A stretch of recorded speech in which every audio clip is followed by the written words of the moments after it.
Well, hello and welcome to Fun Fantasy FPL. My name is Harry, And I'm Stephen Berry. and I look like I'm recording in a shoebox, Stephen, but I'm not actually. It's actually in central Japan. This is the commitment to the pod that we love to see, but still managed to watch a bit of the highlights, although wasn't able to watch any of the actual games because it was when I was sleeping slash drinking slash eating sushi.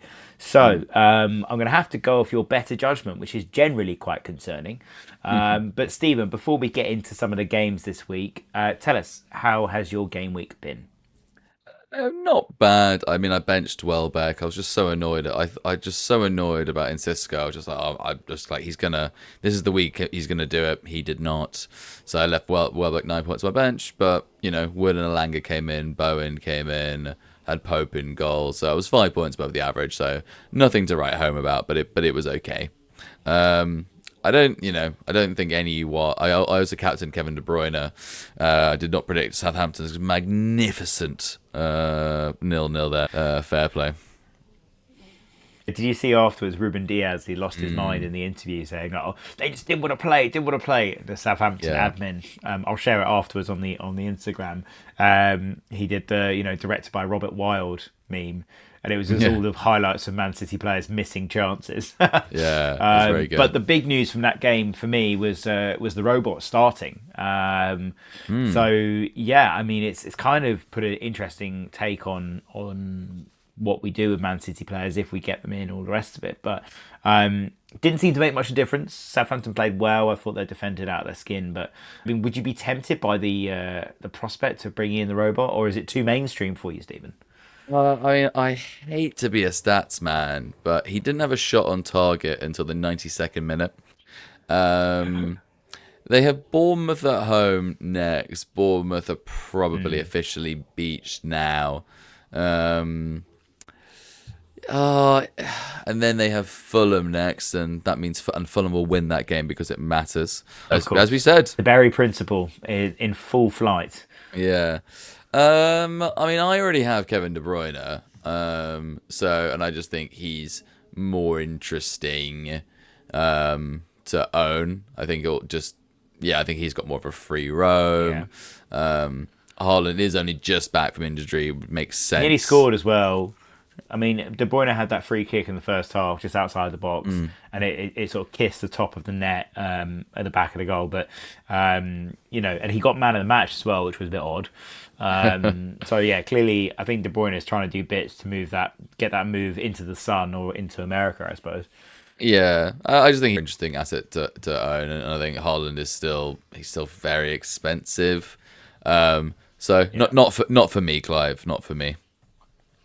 Not for you, not for you. Well, this week I finished on exactly the average, Stephen. Oh, Yes, nice. 43 points. I am distinctly average. Took a Hmm. rank dive towards my season is actually going pretty badly, to be honest, towards the end of it. I had Mikalenko, who scored me a goal, got 8 points. Rico Lewis got six. I captained De Bruyne like you for getting his 6 points. I brought in Aina of Forest, thinking Leicester can't score. What do? They scored. The second goal was an absolute screamer, and then the first goal was just atrocious defending. I mean, like a deflected shot. And Connor Cody. If Connor Cody is beating you to a ball, you need to retire from professional football. Like, what is going on? Like, that is absolutely insane. Rogers got me a nice little assist, but then I did play my assistant manager and brought in Thomas Frank. I'm happy with the 9 points that Thomas Frank brought on board. I'm not sure what to do next game week. I should keep Thomas Frank. I think probably I will because I got problems elsewhere. But yeah, I mean, would you be looking? I know obviously the Southampton manager, person playing Southampton, clearly was the play until Pep Guardiola came along. Southampton obviously ruining the manager strategy of always picking that manager. But I mean, would you be looking to do it again? I mean, obviously Moyes has got Southampton next. Yeah, Could it you be a should have viable picked switch for Moisey me? really at the start. I think now that you've picked Frank, I think you're sort of you've nailed your colours to the mast there now. Um, yeah, I think you just stick with Frank basically to the end of the season. Fulham next, and who do they have on the last day? Away at Wolves. Yeah, I mean you went a bit defensive there, maybe going for him, but I think you now just hold the end of the season. I don't see a bit of a transfer now. Yeah, I agree. I think it's quite a defensive move. I thought like maybe I'd get at least 10 points a game, and I think that's possible. I mean, Brentford have been scoring for fun. Surprisingly, Ipswich, the mighty Ipswich, managed to hold them up. But yes, it is what it is. Let's get into some of the games because unlike previous weeks, I do think there have been some interesting Yeah. games. And I'll start off with the Man United West Ham game purely because it put my team firmly 17th, which is pretty insane to say. And West Ham got their first win away at Old Trafford since Carlos Tevez was playing up top for them. So it's been a while, and I think it's fair to say they deserved it.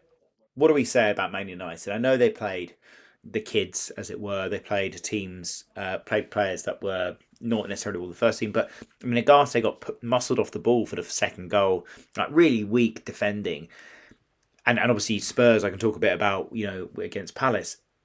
I mean Roy Keane obviously he lost his mind over the fact that they're like throwing the league is what he called it, right? But I mean, is there an argument to suggest that Man United and Spurs should be considered in the same bracket as an Ipswich, Leicester, and Yeah. Southampton I don't for think there's an FPL? argument. It's just a fact, and it has been for a while. Spurs have lost 20 games this season. 20 games out of 36. That is incredible. They gave up. I went to bed with Spurs losing 1-0, and then that goal got chalked off. And I was absolutely not surprised to wake up and see us lose 2-0.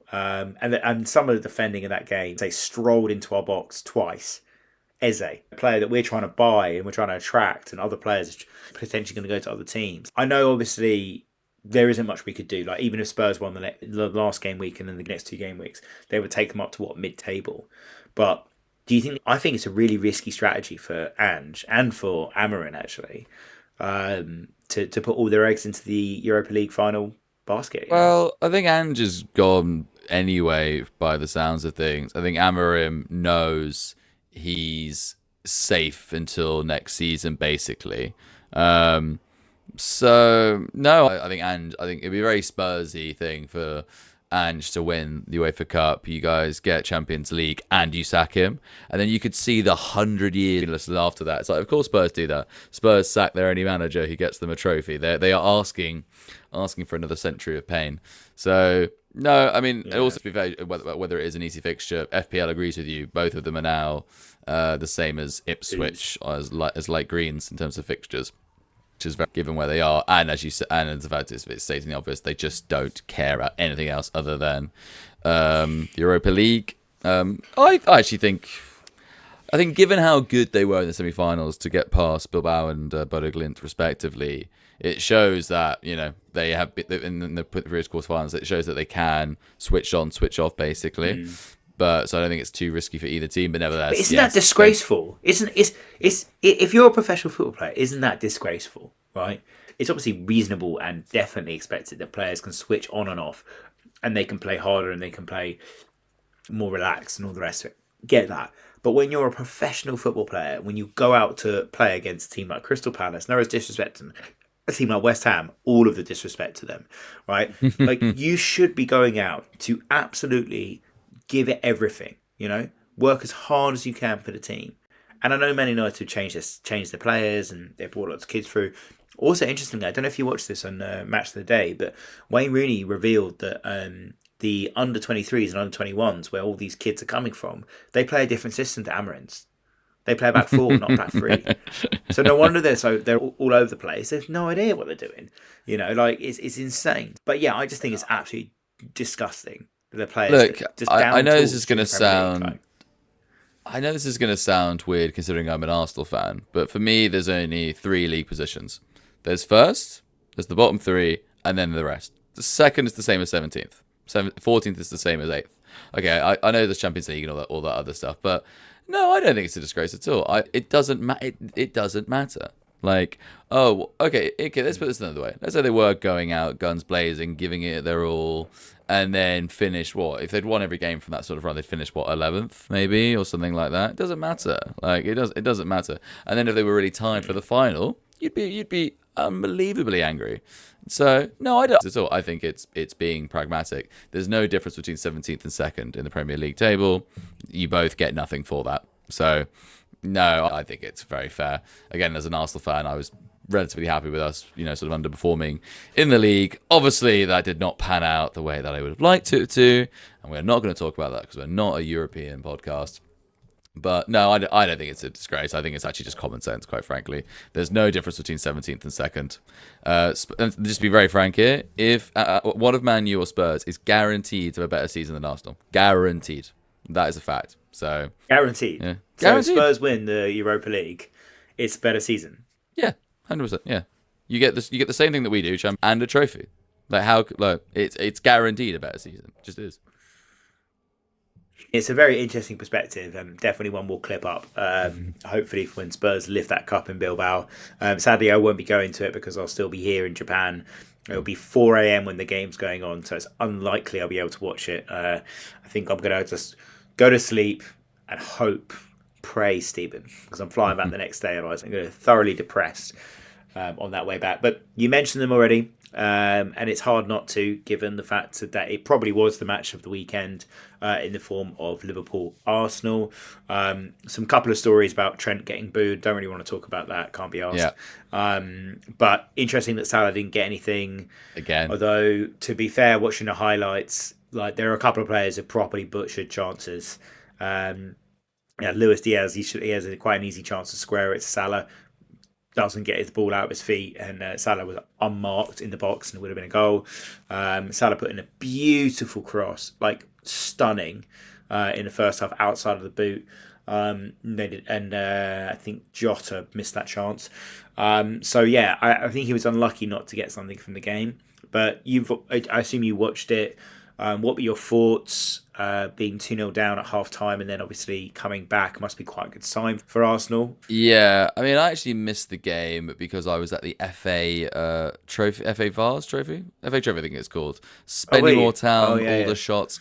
Unfortunately, Spennymoor Town lost 3-0. The third goal, by the way, for Aldershot, really worth watching. It's an unbelievable volley over the keeper. But yes, I was there commiserating, not watching the Mighty Moors not lift a trophy, unfortunately. Just what I'm just used to really by now, I suppose. Teams that I support and follow, getting so close and yet so far. But anyway, we move on.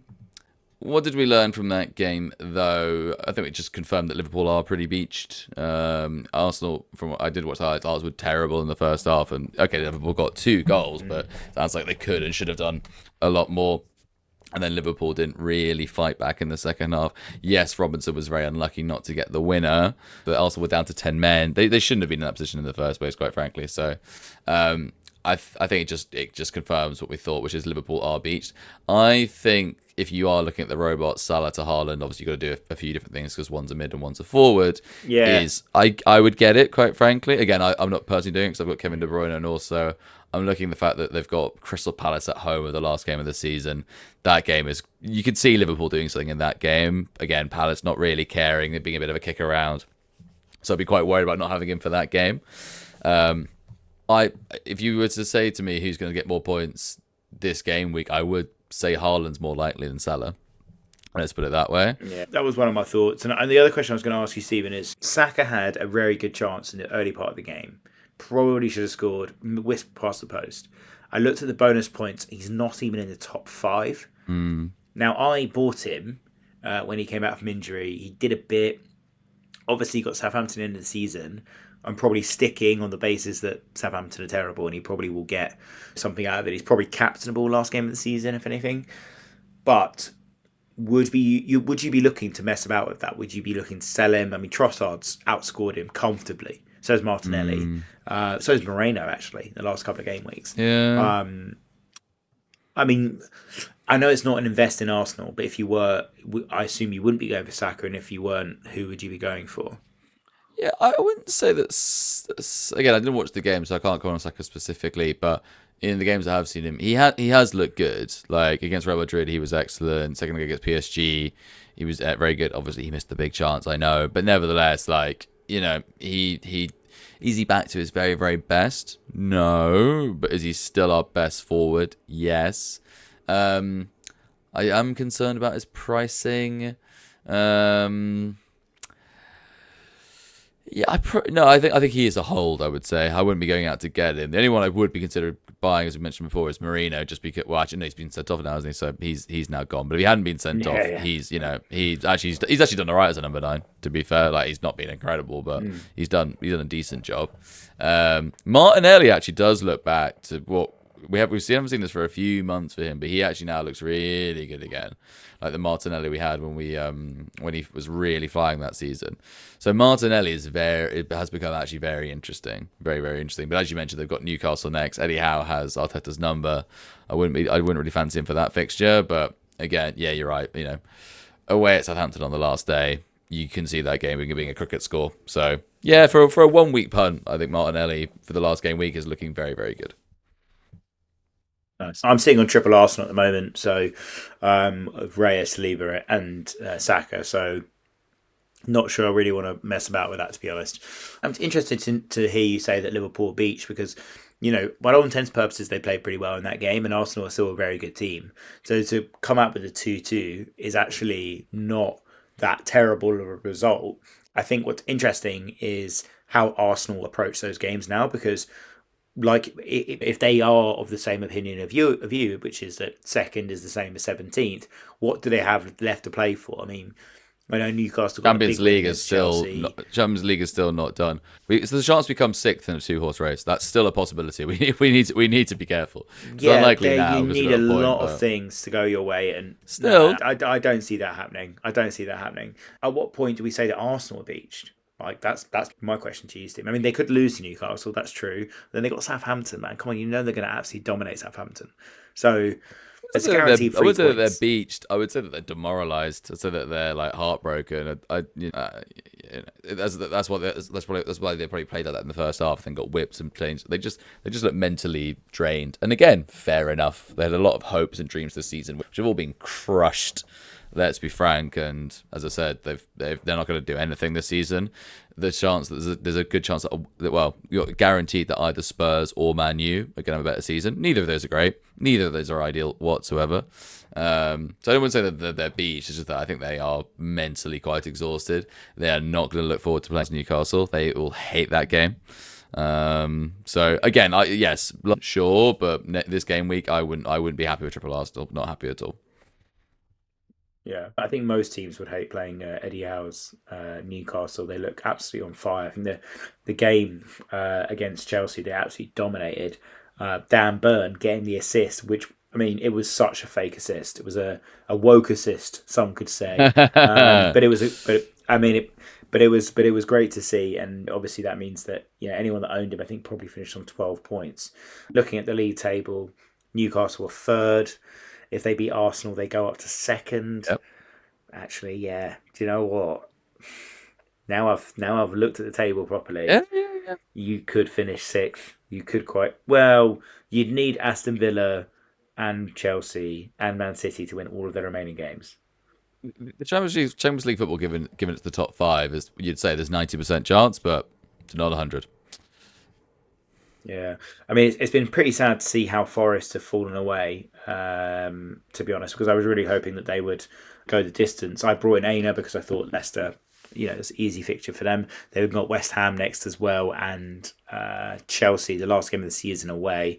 So I thought, there's some good chances, some points there. Didn't go for Chris Wood, although he got the 8-pointer. But yeah, I mean, what did you think of that game? It's concerning for me that how easy Forest conceded. Are they just tired, or are they giving up, or like what's happened?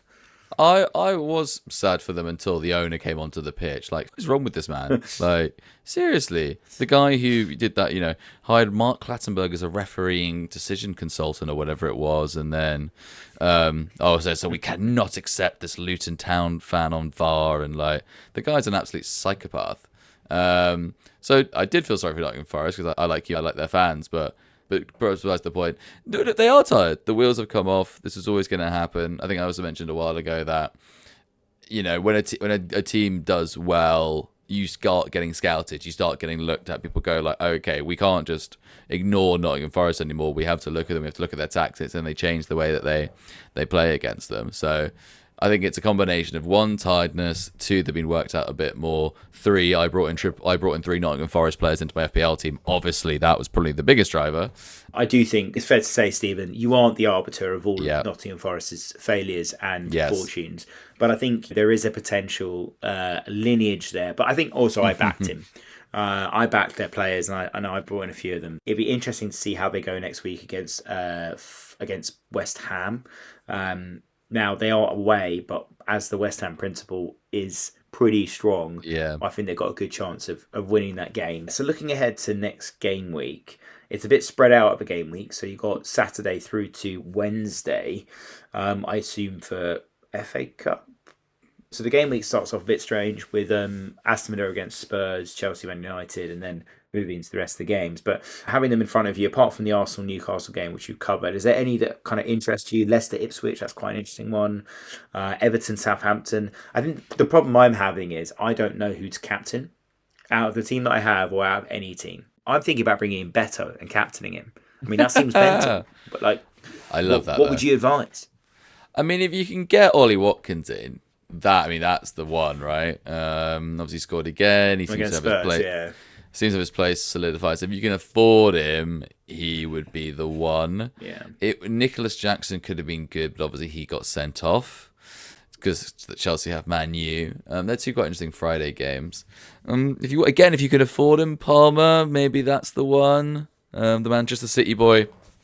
You could do Saka to Palmer. Saka to Palmer. Yeah. If you have Saka, then yeah, that's a. I think that's a relatively straightforward one. Or if I guess Neto or Madueke hasn't scored for a while, he's probably due something.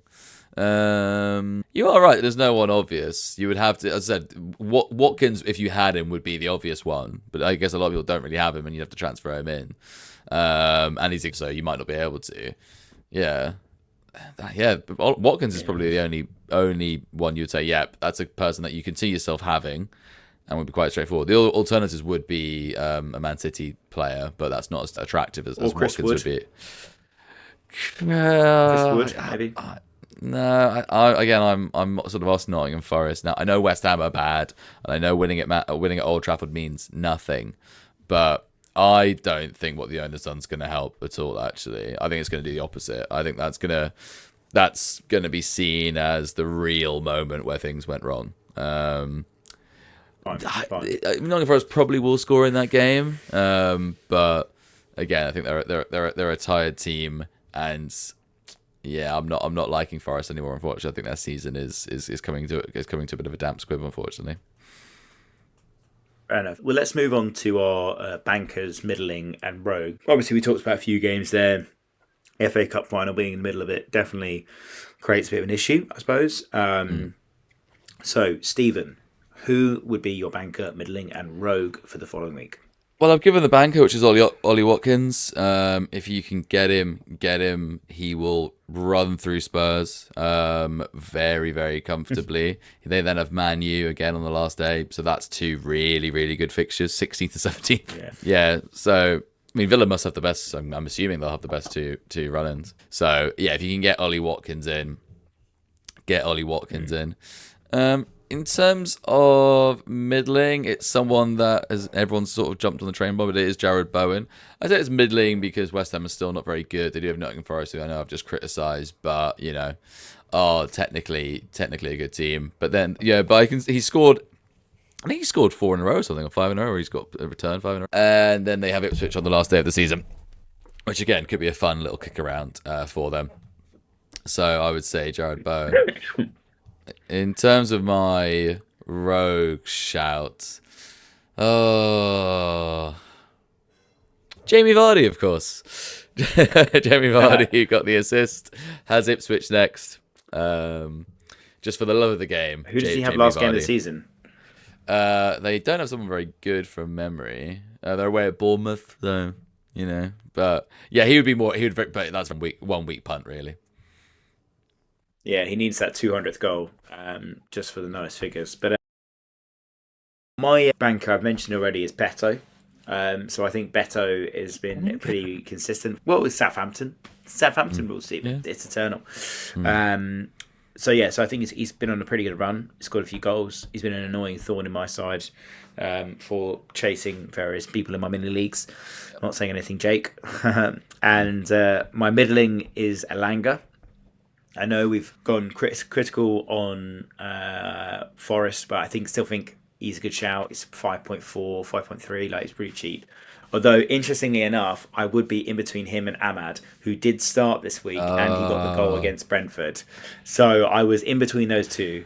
But my rogue shout, Stephen, is someone we've mentioned on this pod a few times. Right? Aaron Wan-Bissaka. Okay, so let me talk you through it, right? So he's got the assist at Man United away. He's got 12 points, right? So that's a pretty good return for a 4.5 defender. He's then got Forest at home. It's not the greatest game, but they're not in the best run of form. He used to be getting forward. He got the assist against Tottenham. He seems to be the person that's the furthest forward in a 3. He's almost playing like where Ryan Sessegnon plays for Fulham in the attack. In defence, he's obviously sitting back and all the rest of it. But he's going forward. He's up and about it. And then he's got Ipswich last game of the season. You know, Ipswich will want to go for that game. There's going to be space behind. I can see him getting a few returns the next couple of game weeks. So that is my rogue shout, Stephen. I like it. No, I like Wan-Bissaka. I think he's very underappreciated. Yeah, no, I Beto banker is actually the thing that's confused me more than anything. But okay, he's clearly in your head rent free, or Jake is in your head rent free. I think, or both of them are living a nice little apartment together. Both of them are. Well, I'm hearing Jake with his bloody any sort of football pun in the world. Honestly, the man is aggressively good at doing that. But yeah, anyway, so I'm not sure what I'm going to do in terms of transfers. I think Beto is definitely someone I'm going to bring in, but and if I do, I'll probably captain him. If I don't do that, then I might be looking at switching out some of my more expensive midfielders to a Bowen or someone like that. I don't know. So it's really up in the air. So we'll see. But that concludes everything for this week. Well, thanks for listening, guys. Good luck with your last 2 game weeks, and we will see you next week. Thank you.